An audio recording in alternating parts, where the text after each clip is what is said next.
How do you end up with a PhD in history, having never stepped into a classroom before age 17? Tara Westover joins us to talk about her best-selling memoir, Educated. What was it like watching movies with our movie star president? Mark Weinberg will be here to discuss his new book, Movie Nights with the Reagans. Plus, our critics Dwight Garner, Paul Sagal, and Jen Salai will join us to talk about the latest in literary criticism. This is Inside the New York Times Book Review. I'm Pamela Paul. Tara Westover joins us now from Cambridge. She is the author of a new, already best-selling memoir, Educated. Tara, thanks so much for being here. Thanks for having me. So this has been an incredible success. New York Times bestseller now, I think, for 3 or 4 weeks, and it's a debut book. How did you decide to turn your own personal story into a memoir? Well, I had this kind of difficult experience with my family where I had become estranged from half my family. And that had a lot to do with my father's kind of unique brand of radicalism. I was raised youngest of 7 children on a mountain in Idaho. And my dad was kind of this charismatic radical who was opposed to a lot of the institutions that most people take for granted. So doctors and hospitals, public education, really anything to do with the government. And what that meant was that I was never taken to the doctor, not when I was sick or not when I was injured, and I was never put in school. And eventually, kind of a long story, but I was able to teach myself enough to get into a university and then eventually to go to Cambridge in the UK. But that kind of distance of radicalism between me and my family, they would get more radical and I would enter more into the mainstream, would kind of become untenable eventually, and I would end up becoming estranged from half my family. And so I think after experiencing that, I just felt this need to write it. I think because I didn't feel like there were a lot of stories like that when I was going through it. And so I thought maybe I could just write one. All right. Well, it's a totally fascinating story. So I'm going to take you back through what you just went over in about 60 seconds and go over it a little bit more slowly. You said that you grew up in Idaho, in rural Idaho, one of 7 children. How did that work? What were your parents doing? How were they? I mean, given the fact that your father shooed all of these institutions, how did they make money? How did you all survive? So my father owned a junkyard full of crumpled up cars that we would play in. We would also start to work in it as we got a bit older. So that was the primary source of my family's income, was this salvage yard that my dad ran. We also made some money on the side because my mother was an herbalist and a midwife, and so we would spend a lot of hours walking on the mountain gathering rose hips or mullein flowers or yarrow for her that she could stew into tinctures or make into other kind of home remedies.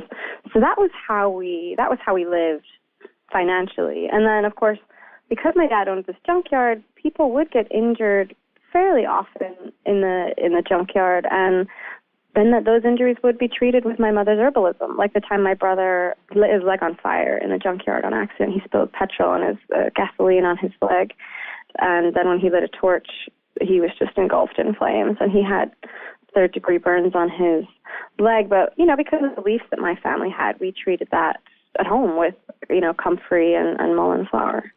So you're working with junk that you would imagine is rusty, and presumably none of you have had any immunizations, no tetanus shot. No, my parents didn't believe in them. Wow.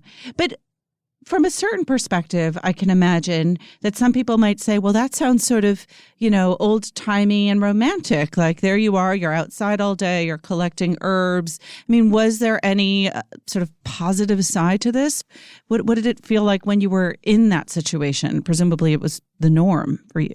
Yeah, I think that they would be right. I mean, there was a lot of beauty in my childhood. There was a lot of just kind of wonderful, as you were saying, almost homespun beauty to it, with the mountain, and the junkyard could be this exotic playground, and my mother's herbalism was kind of like magic, and I don't know, there was a lot that was really wonderful about it. I think, it was a quality of my childhood that everything had these kind of 2 sides, and so even though things could be really beautiful and peaceful in one moment, they could also be a bit chaotic or maybe terrifying in another, because the scrapyard was this exotic playground unless you got hurt.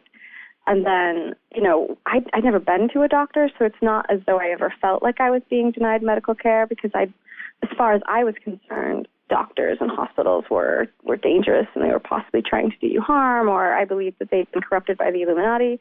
It's not like I felt like I was being deprived of medical care, but in retrospect, I can kind of see some of the ways that we responded to injuries and illnesses were probably not really safe. So it sounds like, not surprisingly, you fully bought into this worldview that your father Completely. had with the Illuminati and fear of Y2K and all these things. When did you begin to question it?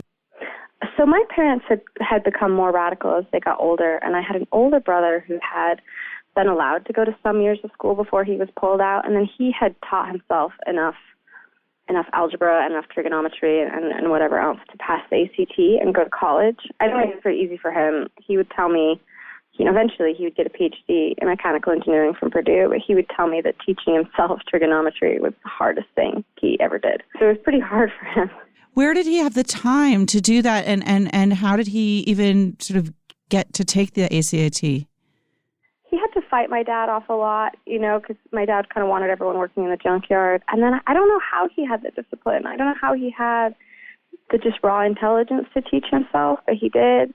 And so he went off to college. And then when I was 16, he kind of appeared back in my life, just came home one time and was witnessing a scene between me and one of my other brothers, Sean, who had become kind of violent towards me, and I think he saw that situation for what it was and just wanted me to get out. So he said to me, look, you have to do what I did. You just have to buy some textbooks, you have to study these things, and you have to take the ACT, and you have to get out. You said that your brother became violent towards you, and your father was, in all likelihood, I don't know if he was ever diagnosed, but bipolar, perhaps. Was that something that That's been my philosophy, my kind of speculation. Mm-hmm. I mean, he won't be diagnosed because I think part of the paranoia that is itself a symptom of whatever's going on makes him, it makes him paranoid of doctors, so he would never get diagnosed, I don't think. So what was the situation with this older brother who was becoming violent toward you? So I'd said that it was a quality of my childhood that things that could be kind of beautiful in one moment could be kind of terrifying in the next. And my brother was exactly in that vein. So he was this incredibly kind, really sensitive person. He's 10 years older than I was, and he really looked after me for a lot of my life. And he saved my life once when we were breaking horses. I'd been on this horse that was green, but it was fairly well broke. And then I lost control of it. I lost control of the reins. My foot got caught in the stirrup, which, if you know anything about horses, it's kind of your worst case scenario, because it means if you're going to fall, that you're not going to fall clean off. If you get bucked off, you're just going to get dragged until your head hits a rock. And my brother was behind me on another horse, had never been ridden before, never had a person on his back. And I thought I was done, because I thought there's no way that he's going to risk whipping this brand new horse into a frenzy, just 1,200-pound thoroughbred, knowing that he won't be able to calm it down again. But that's exactly what he did. He whipped it into a frenzy. He caught my horse. He saved my life at great risk to himself. So he was capable of this kind of sacrifice. But then, I don't know, he had another side to him where he was incredibly controlling. I think he had a lot of self-loathing. And for some reason with him, that self-loathing would kind of manifest as him wanting other people to kind of hate themselves, I think, in the same way that he did himself. And so sometimes it would start out as games where he would just be testing how much control he had, or he would ask you to do something like get him a glass of water. And then he would say, no, I want ice in it, and you'd bring it with the ice, and he would get angry and say, why did you put this ice in here? I didn't want this. And then you'd take it out. And you could do this for 15 minutes, take it out, put it in, take it out. And eventually, if you got tired of the game, he would just get angry. And sometimes he would pretend like it was still a game, and he would be laughing. He'd almost pretend like you were just wrestling or having a good time, but he would be choking you. And it would usually end with him grabbing me by my hair and dragging me down the hallway and shoving my head in the toilet. And he had a name for me.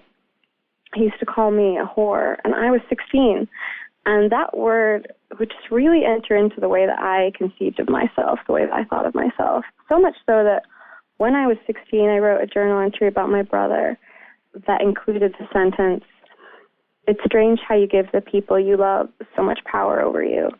And I think my brother had more power over me than I probably could have even imagined, because he defined me to myself. I'm not sure there's a greater power than that. So you were one of 7. Did the rest of you sort of band together in some kind of way? I mean, in, Jeanette Walls's A Glass Castle, for example, where the parents were, put the kids into this very challenging situation. One of the things that seemed to sustain them was the fact that they sort of coalesced as a family unit among the siblings. Did you have that? I don't think so. I think it was my family were all very independent-minded, and it was something about our family culture that there was never, I don't think, that level of trust between me and my siblings. I think probably the closest that we came to that probably was when my brother Tyler came back and said to me, I think you need to get out of here, and here's a way that you can do that. But I hadn't seen him or really had a conversation with him for years before that happened. Were you the one that he said that to, or was it just you, or was it other of your brothers and sisters? I'm the only one I'm aware of. A few years after I had gotten out and I was at a university and I was studying, both me and Tyler put quite a lot of effort in to get my brother Richard to take the ACT as well. He was older than me, so he was about 22 when we convinced him to do it. But he was such a natural thinker, and we were able to get him to do it. But I think Tyler, I don't know if he was approaching him at the same time as me or not. I don't think so, though. So the 3 of you made it out. What about your other siblings? So my other siblings are various stages. My oldest brother didn't graduate from high school, but I think he did get his GED, and I think he went to a semester of university. The rest of my siblings, they might have gotten their GEDs, but I don't think most of them, have. So our family is this very divided, highly divided, actually, where kind of 3 of us have PhDs, and then the rest, most didn't graduate from high school. They're very intelligent. It's a kind of different thing. They're really intelligent, but that's just not their, I think a lot of them have never set foot in a classroom before. So, like me, I'd never set foot in a classroom until I was 17 years old. So I think, I would never presume to judge their intelligence by how far they went academically, given that they were just never put on that path. So you had never been to a classroom, and had you had any exposure to what a classroom was? I mean, did you have TV or radio growing up? Did you have some sense of what to expect? I didn't really. We got a TV when I was much older, when I was a teenager, but I didn't get a chance to watch it very much. I was working a lot, and then we weren't allowed to watch it during the day, and then at night it was kind of my dad's TV. So I didn't watch it a lot. I'd seen a little bit. I guess I'd seen a couple episodes of Boy Meets World, I think. So I think that was where all of my ideas about school came from, pretty much. And what was it like to finally be in school at 17, to be at Brigham Young University? Well, I was not very prepared academically, and I was definitely not prepared socially. I mean, I'd never spent time with people my own age. I'd never done that. And I just never even really tried to talk to anyone my own age. So you never had friends? There were 1 or 2 other families that were like my family that were anti-government, anti-doctor, anti-school, and I'd kind of been friends with a couple of their kids, but I'd never had what I would have called, a public school friend. I'd never been friends with anyone in the mainstream. No, not at all. And I was slightly fearful of them. In my mind, I called them Gentiles because that's what my dad called them. And, that wasn't a compliment. So I was at, Brigham Young University, this very Mormon university, and I felt like everyone was just, on the brink of apostasy because they weren't living this much more extreme version of the religion that I had been brought up in. They were just mainstream, and they went to the doctor, and they'd gone to school, and I thought they were all a bit wicked. So I kind of isolated myself socially quite a lot. And then academically, I just wasn't prepared. We'd had books in my house growing up, but we'd never had anything like lectures. I'd never written an essay for my mother.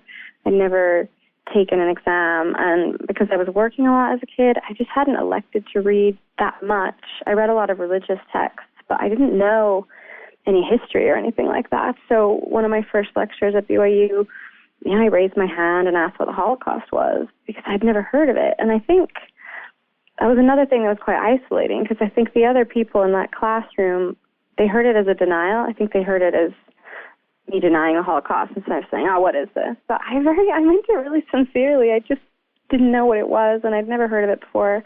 And so there was a lot of that first year or two when I was at BYU where, with moments like that, where I was kind of trying to figure out who I was, because I was strung out between these two worlds, and I didn't know where I belonged.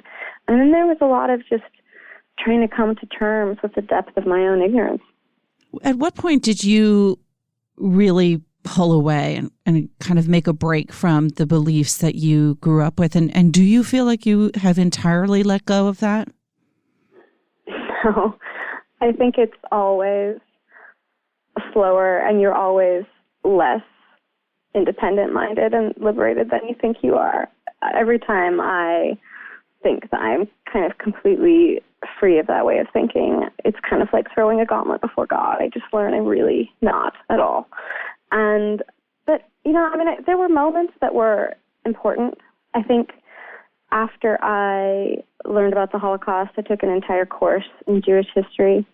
And then when my father came to visit me, I think it was towards the end of my time at BYU, he was delivering this lecture, this quite anti-Semitic lecture about the New World Order, and he said that, Jewish people were trying to take over the world. They were trying to start World War III so they could consolidate power. And I realized that he was quoting from the Protocols of the Elders of Zion, and I knew the history of that text because of the course I'd taken. I knew that it had emerged at the turn of the century, that it had been discredited as a forgery, but that hadn't stopped Adolf Hitler from quoting it in Mein Kampf.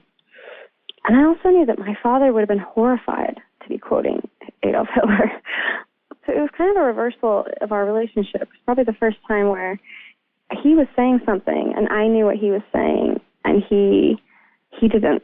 And I think that was a reversal of just the parent-child paradigm, because I think parents often have that experience where the child says something and the parents know what it means, and the child doesn't. But this was that in reverse.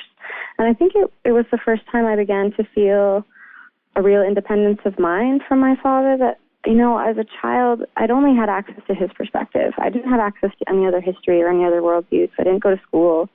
I didn't really have any other friends.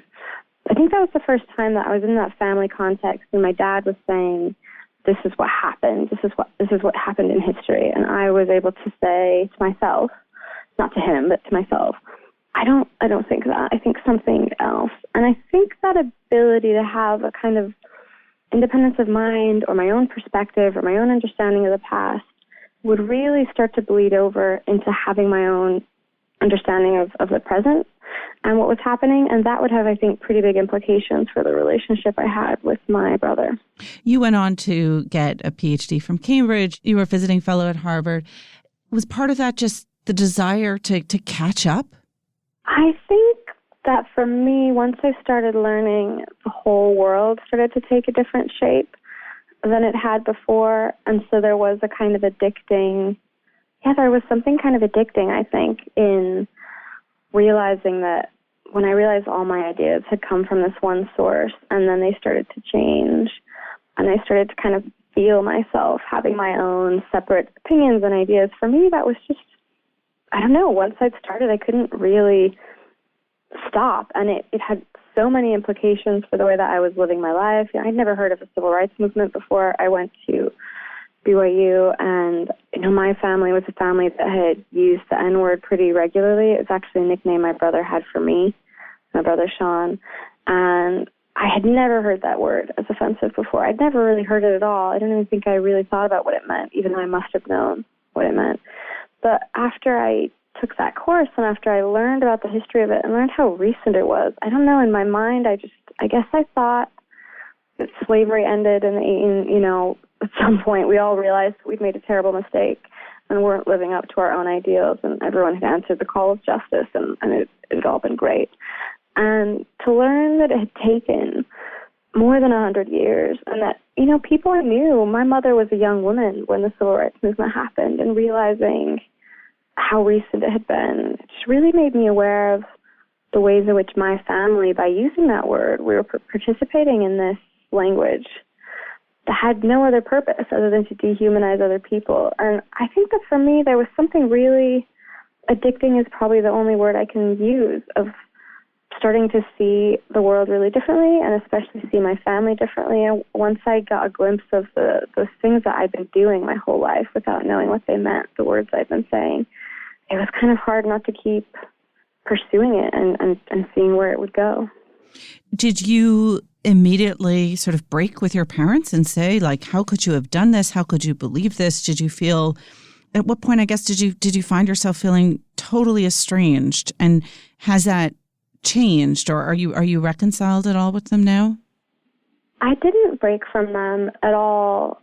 I mean, even with all these things, I still thought they were good people, and I knew that they were living in a sincere way. You know, they really believed what they believed. We were injured in my father's scrapyard a lot, and yeah, we were never taken to the hospital, but, you know, it's not like my dad took himself to the hospital. You know, the worst injury that happened in my father's junkyard happened to my father, and he was standing next to a car when the car exploded, and he was just terribly burned, and my family, of course, made the decision not to take him to the hospital. So it wasn't the case that they just didn't care about us. And so I never felt any need to be estranged from them. We had different beliefs. But I believed that they were good people. I believed that they were living their lives the best way that they knew how. What would actually break us wasn't the extremism. It wasn't the radical ideas about doctors or education. That was hard for everybody. It was hard for them to watch me living a different life than they wanted, and it was hard for me to watch my dad nearly dying with this burn and then refusing to take him to the hospital. But what would ultimately break us wasn't any of that. It was actually my older brother, Sean. And when I was at Cambridge, and I made the decision to confront my parents about my brother, about his behavior, about his violence, about the threats he was making. And my father, I don't know why, but when I confronted him, for some reason, I just got shifted over into this category of all the things that he was afraid of, that he thought were trying to destroy him, destroy the family, the Illuminati, the New World Order, all of that. And he decided that I was lying, that I was trying to destroy the family. And the result of that would be that I would be ostracized from my family. And are you still ostracized from them? So there was a period of about a year where I was estranged from my whole family, and it was not my choice. It was my parents' choice. They would eventually offer me a way back. My dad would offer me a kind of exorcism where I could, if I'd accepted that exorcism, I could they'd been telling people I was possessed, and that's why I'd said what I'd said about my brother. And if I'd accepted this blessing, I could have let him cast out this spirit and kind of told everyone that's why I'd said what I'd said. And it would have been a way to just deny everything and start over. And I decided not to do that. There was a long period I wanted to do that. I could just kind of trade out my own memories and my own ideas and my own experience of reality for theirs in order to win the love of my parents. There was a long time where I thought maybe I could do that, a couple of days anyway, while they were visiting me. And then I ultimately decided that I couldn't. And at that point, the estrangement became my choice.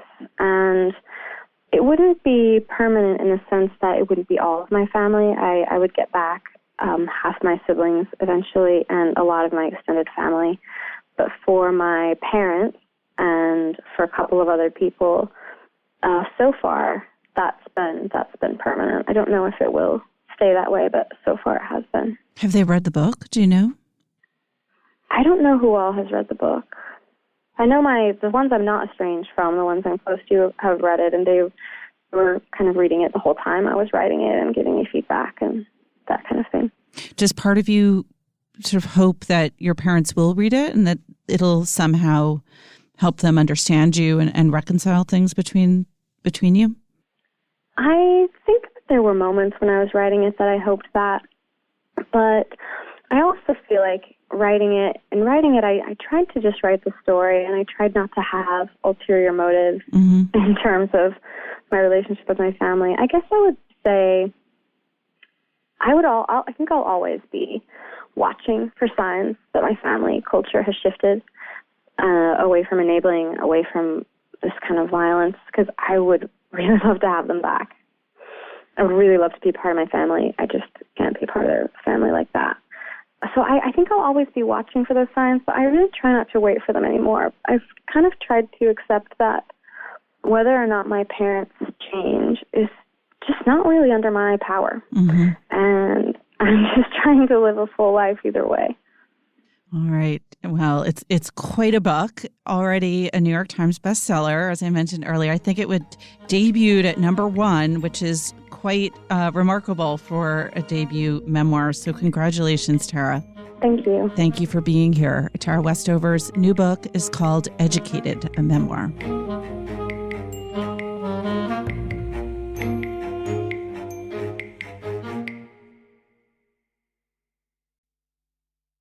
Mark Weinberg joins us now. He is the author of a new book, Movie Nights with the Reagans, a memoir. Mark, thanks for being here. Thank you for having me. So tell us exactly what your role was in the Reagan administration.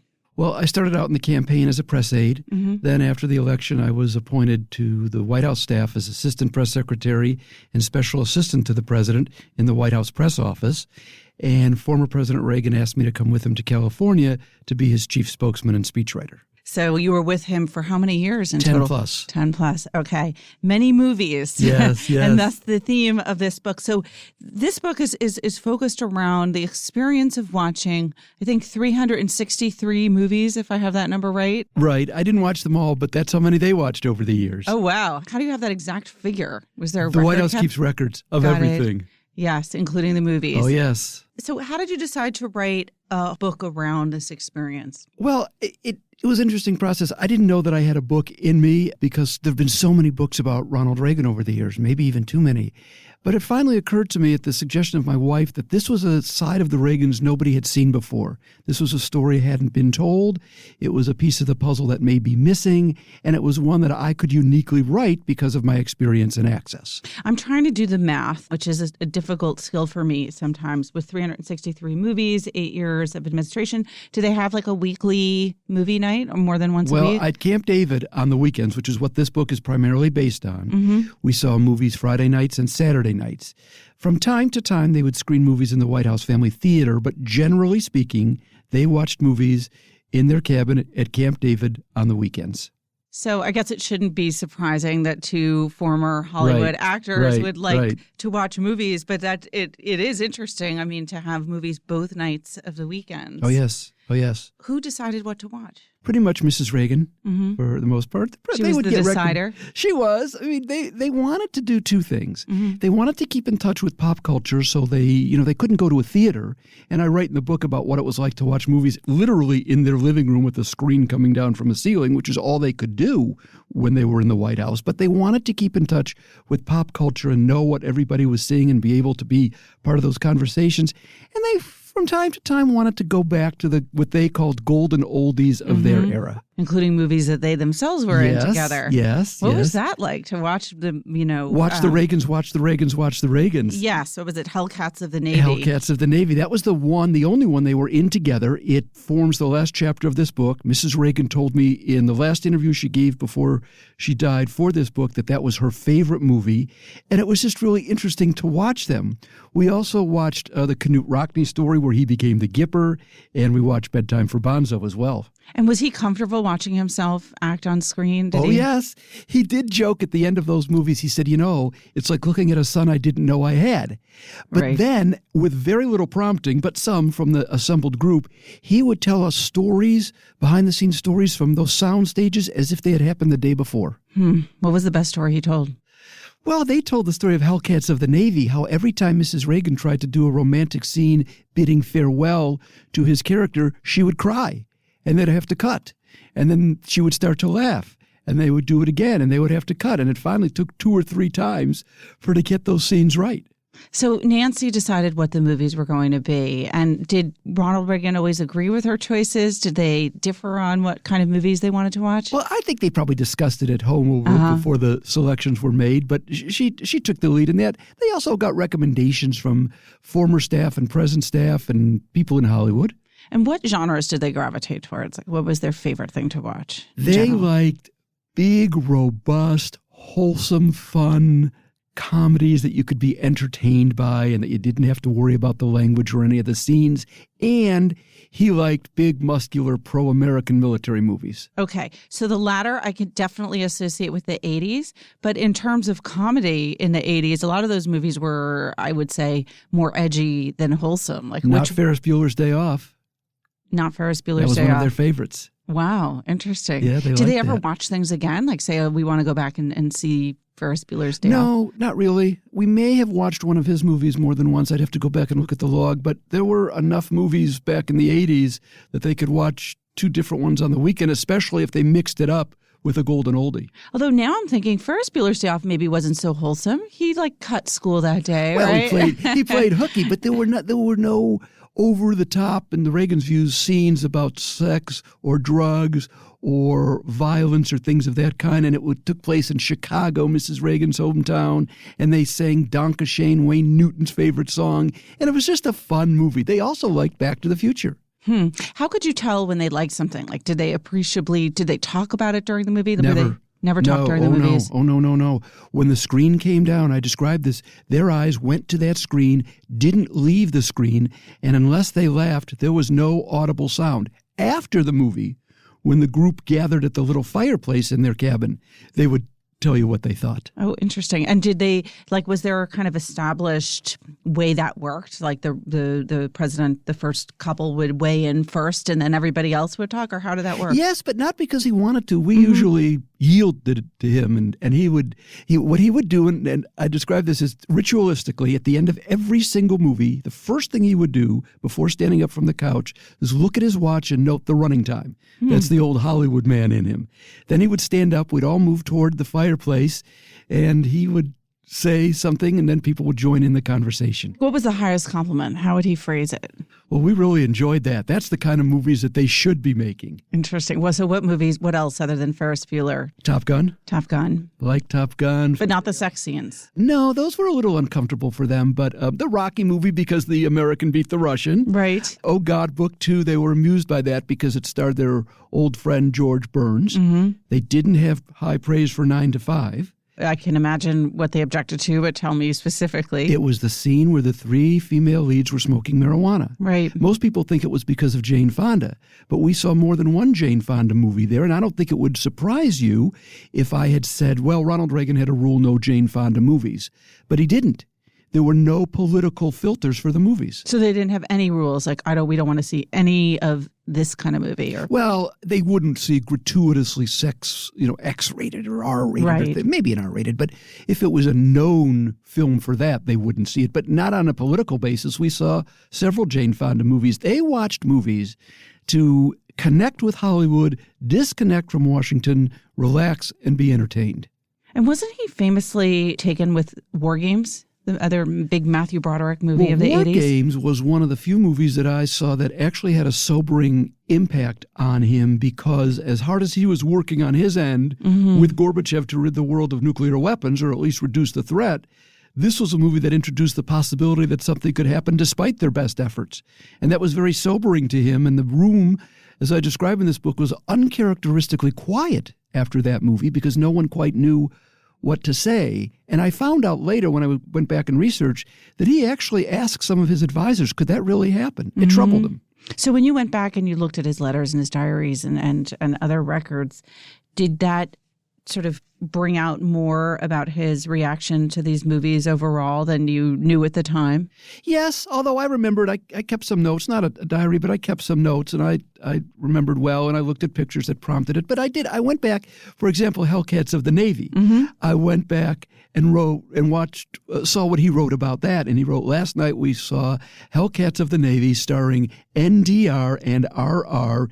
It was fun. Huh. Which was that was his handwritten note in his private diary. So that wasn't the only kind of old movie, that it wasn't just the movies that he was in and that Nancy Reagan was in, but also he loved to kind of go back and revisit. Queen of the Montana and Showboat, a movie that they loved and I fell asleep during.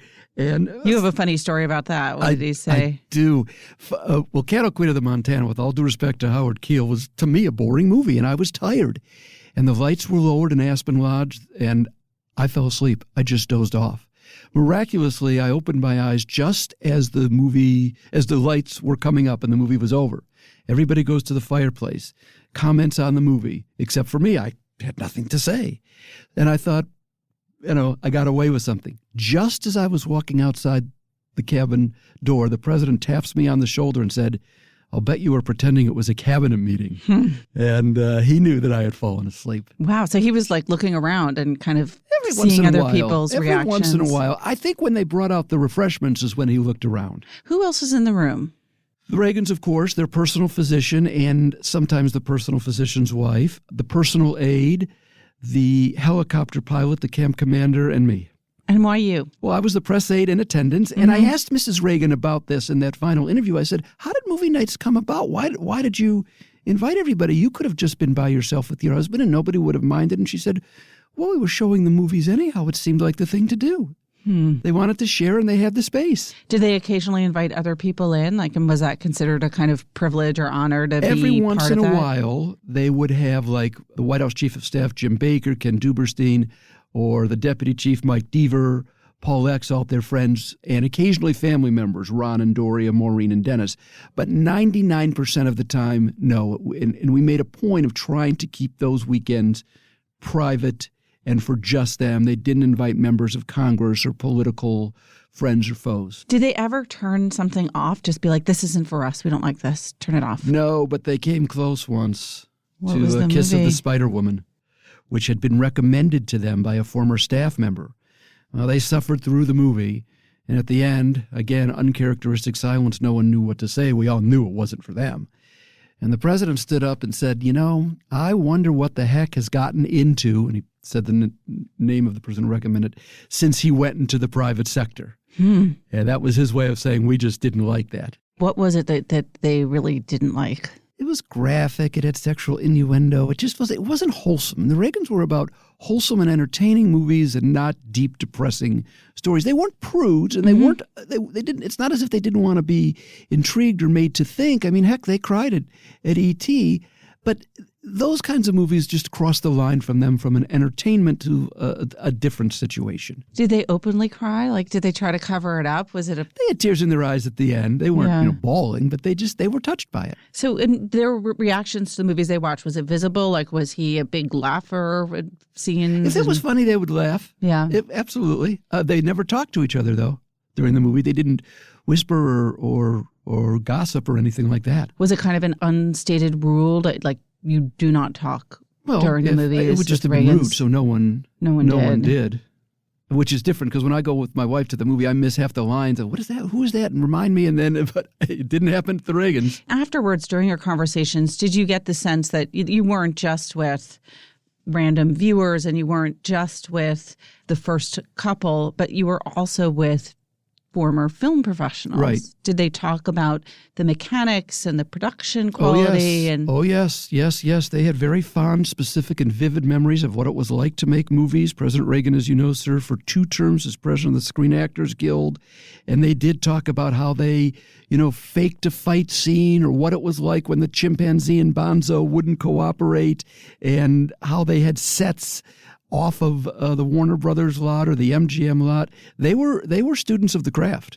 Did they talk a lot about sort of how much it had changed and the special effects and that sort of thing? Only in a way along the lines of, gosh, we didn't do anything back then when we were making pictures. You mentioned there was one instance. Didn't he complain that the credits in E.T. were too long? Yes, he told Steven Spielberg, after a while, the only people looking at the credits are the people whose names are there or their friends or relatives. And Mrs. Reagan said, well, honey, they can't change that. But yes, and he would time the movie, as I mentioned before, he timed every single movie for its running time to the end of the credits. Did he like a shorter movie, generally? Not necessarily. He was never, when he watched a movie, he wanted to watch the whole movie. He figured they'd be about 2 hours plus or minus, and that was okay with him. And did they ever give other feedback directly to the filmmakers or to the actors based on what they'd seen? Not that I know of, but they knew some of them socially, and it's perfectly possible that they did. What was the most surprising thing about watching the movies with them? How normal it was. When I first went there, the first movie that I saw, which happened to be 9 to 5 in February of 1981, I didn't know what to expect. There you are in the President of the United States' cabin with his wife, in their living room. Their feet are up on an ottoman. the lights are lowered, the screen comes down, and the movie plays. And I kept looking around. I don't know what for. Maybe for some burly man to tap me on the shoulder and say, "You don't belong here." But it was just like as normal as could be. There wasn't anything regal about it. Mm-hmm. So this is one lens, pun not intended, through which to see the first couple, to see the Reagans. What do you think that you could sort of tell about them from this whole experience with the movies that you wouldn't otherwise know? Well, you've hit exactly on the reason that I wanted to write this book, because this was a part of their lives that hadn't been written about and hadn't been discussed, and pulled back the veil a little bit. And I think what I come away from it is that they were always who they were, that they were Nancy and Ronald Reagan from Hollywood. It's where they met, where their lives began. It was the language they spoke. They always wanted to stay connected to it. They felt comfortable with it, and that there were not two Ronald and Nancy Reagans. What you saw was what you got, and they were who you thought they were.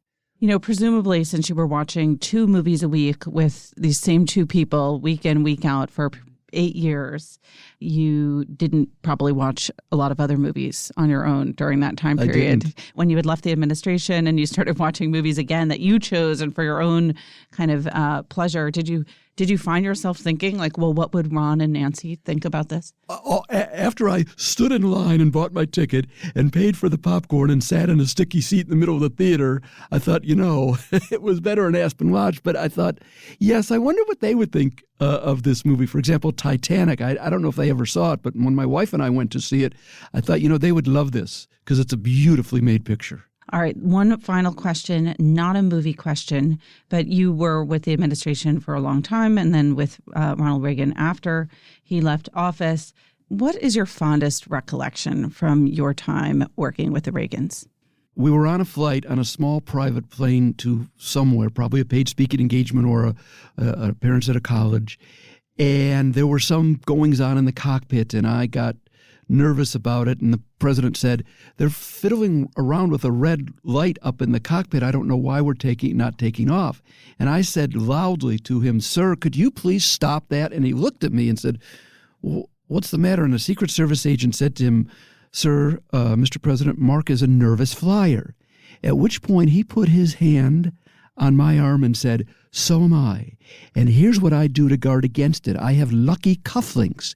And he showed me a pair of cufflinks that depicted the month and year of his marriage to Nancy with the date taken away and replaced by a stone, and said, "I wear these every time we fly so we can have safe flights." Well, fast forward a few weeks later, get on the plane. He comes on the plane for another appearance. He said, "Say, Mark, I owe you an apology." And I said, "Well, whatever for, sir. I forgot to wear the cufflinks."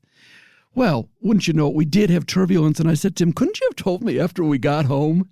That he was just so real and had his own superstitions and so understanding. Mark, thank you so much for being here. Thank you for having me. Mark Weinberg is the author of Movie Nights with the Reagans, a memoir.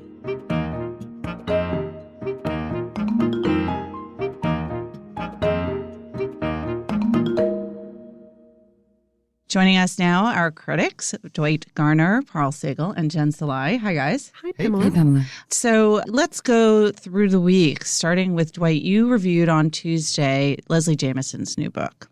Yeah, it's called The Recovering, and it's her memoir. I mean, she's such an interesting character, Leslie Jamison. I mean, she's well known for her book, The Empathy Exams, a book of essays that I really, really loved. And in this book, she's sort of recounting her life, which if you look at it in one way, it's an incredibly charmed life. It's Harvard, it's Yale, it's Yaddo. She's teaching at Columbia now, interesting parents, exotic travel. And on the other hand, she's been drinking herself into blackout the entire time and cutting herself and starving herself and just sort of being miserable. And in her new book, she recounts these stories of all of her hard times, and she blends it with accounts of famous drunks and addicts, past and present. I mean, people like John Berryman and Billie Holiday, and even it's Amy like Olivia Winehouse. Lang, right? Olivia Lang. And many people have done this stuff, going through the history of addiction. The drunken writers. So I will admit that I had little patience for the first half of this book, because this addiction stuff I just read 100 times. She goes back and talks about, the war on drugs. And it's not that this stuff is interesting, but it's been done a lot. And the other side of the book, which is her story, didn't quite work for me as well. I mean, she's a she can be a lovely writer. This book I found humorless, and I found not quite convincing. She works so hard to portray herself as a bad girl, and it just feels like she's really, really, really trying to sort of rub our noses in it. I'm really interested in the idea of addiction memoirs and sort of that whole genre and how does it work well, and the fact that people are still consistently so drawn to that. Like I was, first I was really addicted and screwed up and messed up my life. I hit rock bottom and then I recovered. Like, why is that narrative so endlessly fascinating? Well, I think it's one of those permanently interesting narratives. I mean, it's just like a love story. I mean, it'll be interesting forever. It's just what you bring to it. It's this empty shape that can be filled. What's interesting and unique about this book, I think, in my review, I sort of am pretty hard on it, and then I say the end gets very good.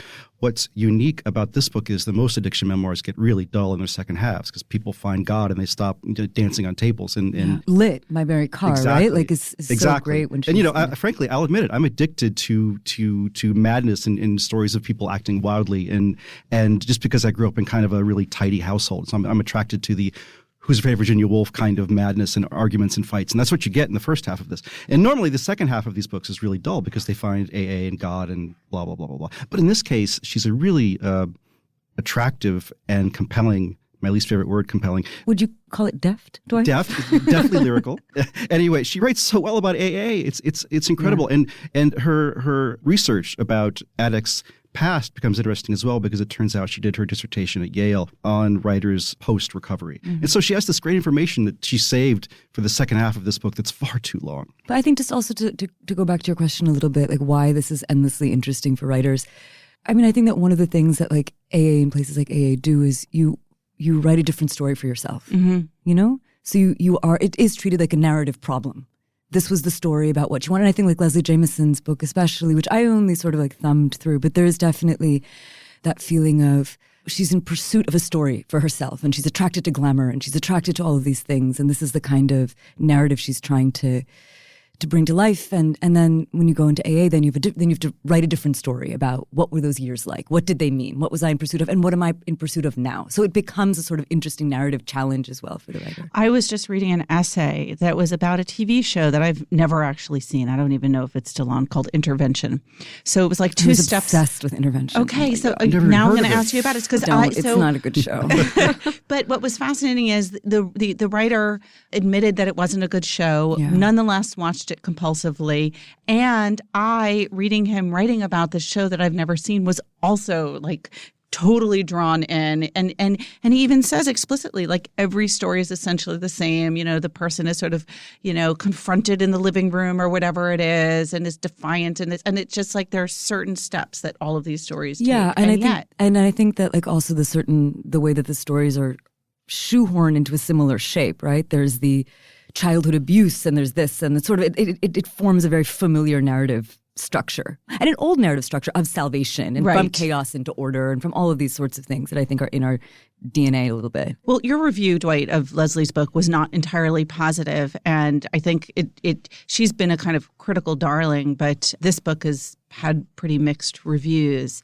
And it seems like one of it is the fact that she didn't have this childhood of abuse, that it was almost like it almost felt like people resented, in a way, her descent into or questioned. I don't know. Right, and people didn't, because my favorite one of these like drunk memoirs is Drinking a Love Story. You guys have read this by Caroline Knapp. She was my editor, Caroline Knapp. I'm obsessed with this book. Yeah. I can quote paragraphs of this book. She edited me at the Boston Phoenix back in the 90s. It's so good. And she came from a life of intense privilege and started drinking, but she didn't get dinged for that in the same way, if I remember correctly, And I'm well, she was one of the first, and it was all new then. Yeah. Yeah, and there's sort of like, there is a kind of, I don't know, like literariness about that book and an intent. I don't know. So yeah, just to your point, I'm not sure why people would call out Jameson on this and not Knapp. What's your favorite addiction memoir, Jen? I admit that I think I'm one of the people who... You're immune. I'm not into the addiction memoir. I'm just not drawn to it as a genre. No. That's confounding. I know. It says something terrible about me. No, it says good things about you. I think I read it to feel in control. I like the ones where they don't get sober. Go ahead. So I feel like I'm not the person to weigh in on this, because in terms of the attraction, I mean, I do understand, and I think that, that's sort of what Parl was talking about, that sort of move from descent into the abyss and then toward order. Towards the light. Toward the light, toward salvation. I mean, I think you find that in memoirs that aren't necessarily about addiction. But yeah, there's something about the addiction memoir that to me just, it doesn't speak to... But I agree with Dwight. I don't think that people like that second half. That second half always feels obligatory, or I guess with Leslie Jamison as a... It does. And normally the second half is not the second half. It's like the last 40 pages because the writer instinctively knows that this is not such great material. In Jamison's case, it was her material. I mean, it was her dissertation. And so in a way, I think, Laura Miller, who reviewed this book for Slate, said the same thing that I did, which is the book is about 150 pages too long. There's just no doubt about it.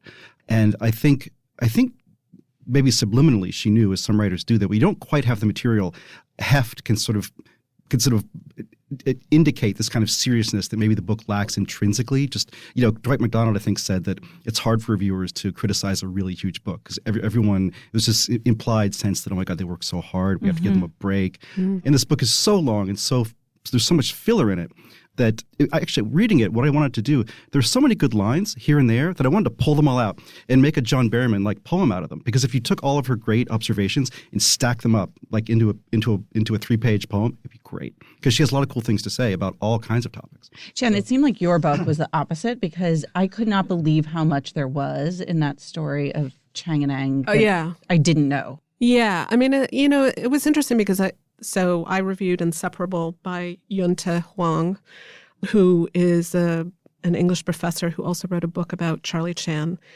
And the story of Chang and Eng is something, actually some of the stuff that even I found surprising, it turns out a lot of it was pretty well known in terms of, they had 21 children between the two of them. Which is just insane. Which is incredible. Talk about, there's a whole chapter about the sex. There's a chapter about the sex. I don't want to know too much. I'm sorry. There's a chapter about the sex, and it's actually interesting. So as far as I could tell, the most recent non-scholarly biography of the twins was written in the 70s by Irving and Amy Wallace. And they also have a whole section on the question of sex. And they were just interested in sex generally. Well, right? I haven't heard those names for a long time. That's since I was rifling through my mother's library back All right, in the so day. For those who don't know, who are those authors? To digress, I'm not sure that they were sort of popularizers in many ways. You've kind of stumped me because I can't remember. Wait, Irving and Amy Wallace? Yes. Oh, yeah. Yeah, I only know about the Chang and Eng book. Didn't they do sort of larger sort of like mock scholarly works as well? Sort of books of lists and things? It was a quotes? father-daughter team. Yeah. And this is sort of the other interesting part where Wang actually, in the chapter on sex, does have a couple of block quotes from the Wallace book about the sex where they try to imagine how it might go. Yeah, it's just sort of it seemed like an interesting project that they decided to undertake. Father and daughter. Father and daughter, Yes. Which I think at one point, Wang is, one of the other things about this book that there was so much in it that I didn't really have a chance to get into is Wang can be a very funny writer. So at one point in the section on sex, when he's quoting them, I think he does even say the father-daughter hitmaker team, which I just thought was very funny and You have to be funny to write about Yes. this. It's just too much. Yes. So I don't know how much detail you really want me to get into on a podcast. Well, okay, no. The things that struck me were that, okay, first of all, that they married sisters. They married sisters. I mean, in a way, keeping it all in the family. Was sort of perhaps an ideal situation. They were not identical twins, though, these sisters. No, the sisters were, I think, a couple years apart in age. And the other thing I thought was so fascinating, I'm sorry, Dwight, we're just going to have to go into the sex for a moment, was, okay, so one of them is having sex with one of the sisters. Yes. What does the other brother do? Well, so this was always the question. And then when the twins died in 1874, there was an autopsy performed, and the doctor who performed the autopsy also interviewed the widows. And one of the questions that he asked, as a scientist, he wanted to know, how did this just work? Professional curiosity all the way. And I guess in terms of detail, as far as they would go, was that they would say that the twins would alternate, I think it was weeks, where one would declare himself, I think the term was complete master, and say that he was in charge of where they would go, how they would do things, et cetera, et cetera. So presumably that was the week that the complete master would have sex with his wife. And then they would alternate the next week. And the other twin would blank out, I think was the term. Wow. I don't know how that would work. Unbelievable. So I want my Even that marriage to look like phrase, that now. I was complete master, like not just master, but complete master. Complete master, yeah. But then the other one kind of just disassociated and went away. Yeah. Which I think is, Yeah. That's what What you would else do can if you your do? body What was else having sex. Although, to be honest, and again, I don't know how much detail you want me to go into here. You might have to close your ears, Dwight. But when they quote from the Wallace book, one of the things that the Wallace's talk about is the fact that just because of where the twins were conjoined, which was through a ligament in their abdomens, because they shared a liver, that still just physically, there would just be a lot happening. I know. Are there mean, diagrams? Not in the book. Okay. No. I mean, maybe they exist somewhere, but not in the book. But actually, I'm asking all the questions that Dwight really wants to ask. Thank you. Although Channeling me. one of the, they have 1,500 descendants now, most of whom still live in the area around Mount Airy, which is the inspiration for Andy Griffith's Mayberry. Yeah, apparently the author's really obsessed with those TV shows too. I don't know if he brought that into. He does bring it into it because he says that he first hated the Andy Griffith show, but then he started to like it and sort of appreciate to him how strange it all seemed. Because, I mean, it was sort of presented as this ideal of American normality, but to him, as a Chinese immigrant who came here, 20 years ago, not really speaking English, like it just seems so strange.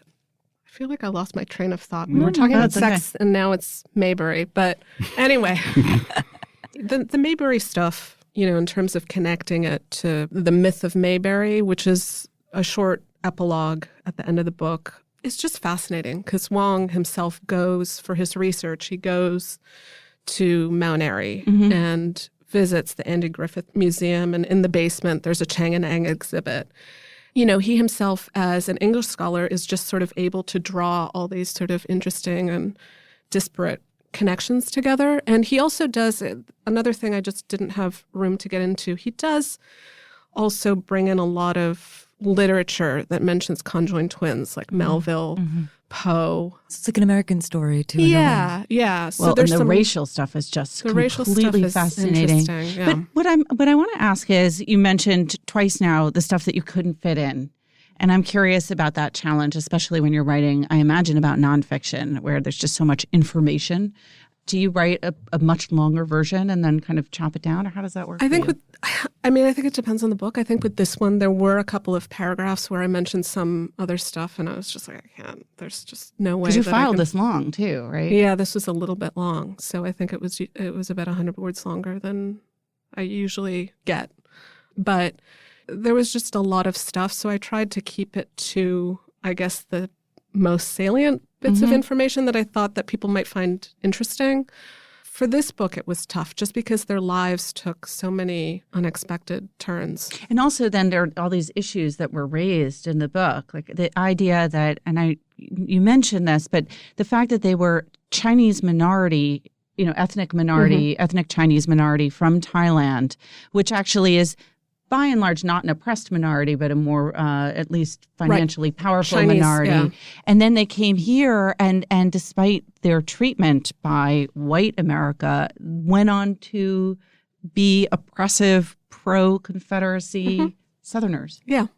I did mention that, because they became pretty famous quickly, that there were a lot of sources that Wong could draw from in terms of other people's diaries, letters. There were contracts. There were ledgers that the twins kept. They were very, very meticulous about all their purchases. So it's kind of funny because Wong, and I think rightly, does try to extrapolate stuff from the things they bought, but there were some things where I was like, oh, come on. I mean, they moved houses, and so they bought like candlesticks or something. Right. But they themselves did not leave diaries. So in terms of their own thinking about things, there were some letters that they wrote or they had their manager write for them where you can sort of see them presenting themselves. But again, this was, they were living at a time where they were very aware that presentation was sort of, it's important to everyone, but for them as conjoined twins, Asian conjoined twins brought to America essentially as indentured servants, that presentation was all. And so they really made a bid for what they would probably see as respectability, which at the time meant identifying with white Southerners. And also, you don't really have a choice. Like, you're coming into a country with its own narrative. Well, and that's the thing. Like, That's the thing. And you probably do feel like, well, if it's not that, then That's you're right. just extremely vulnerable. Right. But the point that I think that you made really beautifully in your reviews, that there's every pressure to look at the brothers as freakish, right? Yes. And to focus on what makes them strange and weird and odd. And I think that what you do in the review and what you kind of convinced me that the book must do also is just seeing ordinary life. Yes. And personhood. Yes. And not just their oddity. And I think that felt really like that, like maybe in this particular way it hasn't. I mean, maybe it's not to say other writers haven't done this, but that this comes across in the book. Yeah. No, and I think Wong is really good at that. Yeah. I mean, he really does make an effort to try to understand their choices. Yeah. Because, I mean, that was one of the surprising things about their story, like the choices that they made, but at the same time, within the context, not that surprising, perhaps. All right. Very different kind of choice is the subject of your book. Different, but like, I don't know, like siblings. Siblings. Yeah. And then also talking, like listening to Dwight talk about how just finding within the context of the Jameson a more slender, satisfying book. I had some of these sorts of feelings too. So I reviewed Asni Saristad's book, Two Sisters, which I was so disappointed by, especially because I loved her first book, One of Us, which I think Dwight reviewed. Wait, that wasn't her first book, was it? Her previous book. I meant to say her previous book. Thank you, One of Us, which Dwight reviewed for us. And Eric Schlosser reviewed in the book review, and he said that it's better than In Cold Blood, which I don't know if I'd go that far, but it really is quite amazing. It was one of our 10 best. And it really does, when I went back and I read it, and I was just like, it's a classic it's a modern classic. Yeah. It's really interesting and intense and beautifully structured. And that book was about? And the book was about Anders Behring Breivik, who was this Norwegian right-wing terrorist who killed, I think, about 70-some people in Oslo, protesting against Muslim immigration and feminism. But what the book does really beautifully, it says that, it looks at terrorism and says, well, when does ideology follow moments of personal crisis, right? Like, was he really a racist? Mm-hmm. He killed in the name of these things. But she really traces it back to his early life and to certain kinds of pathologies of his. It's just deep and wonderful. And one thing that she does that's pretty amazing is you're in Breivik's mind, a lot of it. But every single thought that he has, she is taken from a court document, so it's, as I think Dwight put it, like in his review, which is just like, this is the kind of book that should be studied in journalism schools, Like, she's so judicious about what she tells us these characters are thinking and what they're feeling, and it's pretty extraordinary. So she tries to do, or says she wants to do something similar in this book, Two Sisters, which is the story of Ayan and Laila Juma, who are two Norwegian Somali sisters. One was, I think, 19, the other was perhaps, I think, 16, 15 or 16, and who ran away to join ISIS. And when was this? It was in 2013, October 2013. And she wants to understand, how could this happen? These were these two girls who were raised in a very moderate Muslim family, very outspoken, very brave. Teachers remember them as being like a lighthouse in a sea of apathy. Mm-hmm. They were forever arguing with their principals. They were, Ayan, especially the eldest, was very feminist. So she wants to understand why this happens. But as I was reading it, I got this feeling that I've only gotten a few times, I think, this like prickly feeling. And I'm like, something is being left out. Mm-hmm. I'm not getting the full story. And in part, it's because this book has so much unnecessary detail. And sometimes I think all readers feel this. Why are you telling me this? Why are you giving me all this information that feels like filler? Is it because there's something else you can't write about? Is it because there's something you can't look at? Mm-hmm. Or something you just don't know? Like, that's the kind of interesting thing when that I started to feel. Mm-hmm. And then you finish reading the book and you're sort of like, okay, this is about two sisters. Why does this happen? What happened to them? But you don't really see the sisters that closely. You don't really fully understand. And then you get to this very astonishing line at the end, in the afterword, where she's sort of like, I don't want to make an argument about why this has happened. I'm just presenting my findings. I mean, do you think she's scared of making some kind of judgment? I think as you sort of return, you're like, this is very strange, because you've written a whole book. You're making an argument. You're shaping every chapter. You're giving us characterizations, which are all arguments, always, inevitably. And then she keeps on writing, and then she says, well, we get a sense of how much the father was involved in the writing of this book. Mm-hmm. And that is a problem, because as you're reading it, he is, in one part, the grieving father. He goes in pursuit of these girls. He goes straight into ISIS territory. He's wandering through these towns that are just rubble and stinking with corpses. He's tortured. He doesn't give up. But he's also, as she shows us, very unreliable. He lies to journalists all the time to make some money. He sells them a picture, says, oh, it's this doctor, this Norwegian doctor, which it isn't. Lies to another journalist, says, my daughters are begging me to come find them. They didn't. He's just complicated. He hires somebody to kidnap them against their will. Like, he's just a bit of a dodgy character, right? So to base an entire book really on the testimony of this man and not to sort of really question it, not to sort of even just have an aside to the reader saying, well, he said this happened. Why do you think she didn't do that? Why do I think? I think that it's a complicated thing. I think that my suspicion is that she was moved by the story. And I think she was moved by Sadiq, the father's name, Sadiq Juma. And I think that she, wanted access. So perhaps she made some sort of, deal with herself. Well, I will just draw on his testimony and I will show you other sort of, instances where he's not being reliable and you can draw your own conclusion. But she doesn't sit and wrestle with the fact that she's really written a book about these girls' childhood and everything that's kind of coming from one person. For me, it was incredibly unsatisfying, especially because this is such an interesting topic and it's such an important topic. And so many writers right now, from Masha Guest and other people, are just saying that how we understand radicalization is not right. That it doesn't happen in stages. It doesn't follow religiosity.